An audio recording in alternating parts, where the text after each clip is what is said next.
मंगल मंदिर खोलो दया में, मंगल मंदिर खोलो, मंगल मंदिर खोलो दया में, मंगल मंदिर खोलो, मंगल मंदिर खोलो, मंगल मंदिर खोलो, मंगल मंदिर खोलो, मंगल मंदिर, मंगल मंदिर खोलो, मंगल मंदिर, मंगल मंदिर खोलो दया में, मंगल मंदिर खोलो, मंगल मंदिर खोलो दया में, मंगल मंदिर खोलो, मंगल मंदिर खोलो, मंगल मंदिर, मंगल मंदिर खोलो, मंगल मंदिर, मंगल मंदिर खोलो,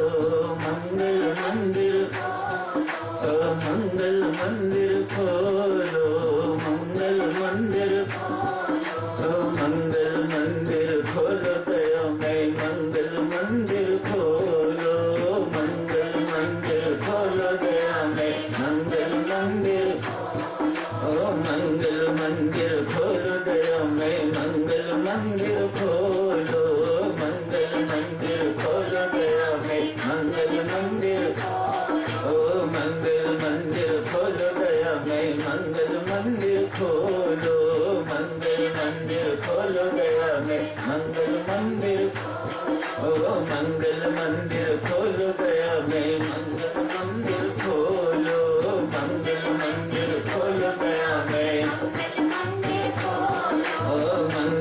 मंदिर खोलो दया में, मंगल मंदिर खोलो, मंगल मंदिर खोलो दया में, मंगल मंदिर खोलो, मंगल मंदिर खोलो दया में, मंगल मंदिर खोलो।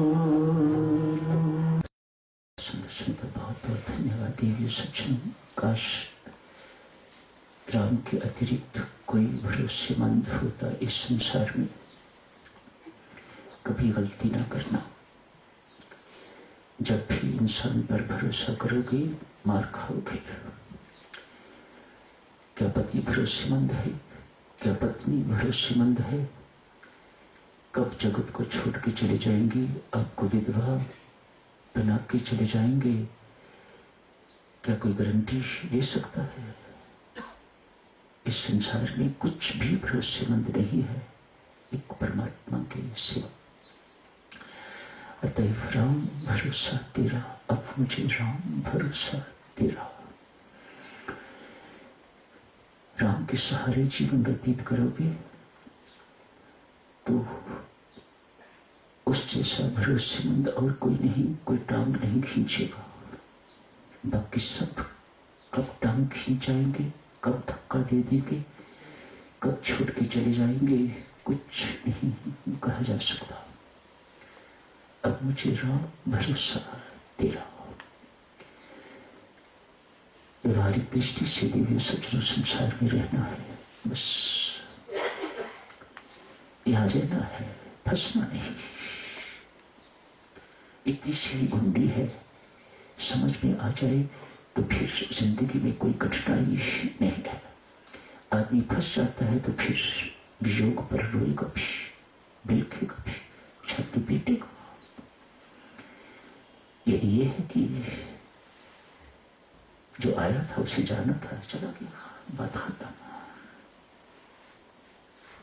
एक साधु की समझदारी तो इसी में ही है। एक साधु का साधु बना तो इसी में ही है। व्यक्ति पर खत उसी वक्त जाता है जिस वक्त मुसीबत सिर पर आती है। उपदेश देना, आदेश देना, स्वाध्याय करना, सत्संगों में जाना, ये सब बहुत आसान बातें हैं। लेकिन जब विपत्ति आती है तो साधक चलो, एक साधक किस प्रकार से उस विपत्ति को डील करता है, तब पता लगता है कि साधकाई कहाँ पहुंची हुई है, साधना कहाँ पहुंची हुई है। मामूली सा रोग लगा, डगमगा के विचलित हो गए तो ये साधक बना तो नहीं है, तो सामान्य व्यक्ति जैसी बातें हो गई। ये कोई राम नाम का प्रताप तो नहीं है। फिर क्या हो गया? ये हो गया, फिर क्या हो गया? साधक की दृष्टि इस प्रकार की हो जाती है। राग इच्छा से नहीं हुआ है ना, मेरी इच्छा से तो नहीं हुआ। कौन चाहता है कि मेरी पत्नी मर जाए? कौन चाहता है मेरा पति मर जाए? मर जाए, क्या कर सकते हो आप?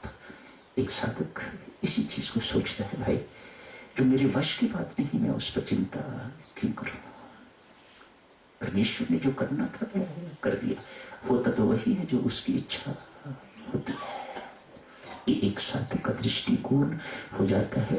यही बेटा सही दृष्टिकोण है। और एक साधक की साधकाई इसी से पहचानी जाती है कि आप किस ऊंचाई तक पहुंचे हुए हो। कोई बात नहीं, परमेश्वर का दिया हुआ ही है ना। परमेश्वर का दिया हुआ जो हुआ करता है उसे प्रसाद कहा जाता है, उसे दुख नहीं कहा जाता, उसे वियोग नहीं कहा जाता, उसे विपत्ति नहीं कहा जाता। जो परमात्मा से युक्त हो गया, जो उसके घर से मिलता है, ऐसी एक साधक की धारणा हो जाया करती है और वह प्रसाद हुआ करता है। प्रसाद कोई नाक में सिकोड़ के तो ग्रहण नहीं करता, दोनों हाथों से ग्रहण करता है और प्रसन्नता पूर्वक आप ग्रहण करते हो।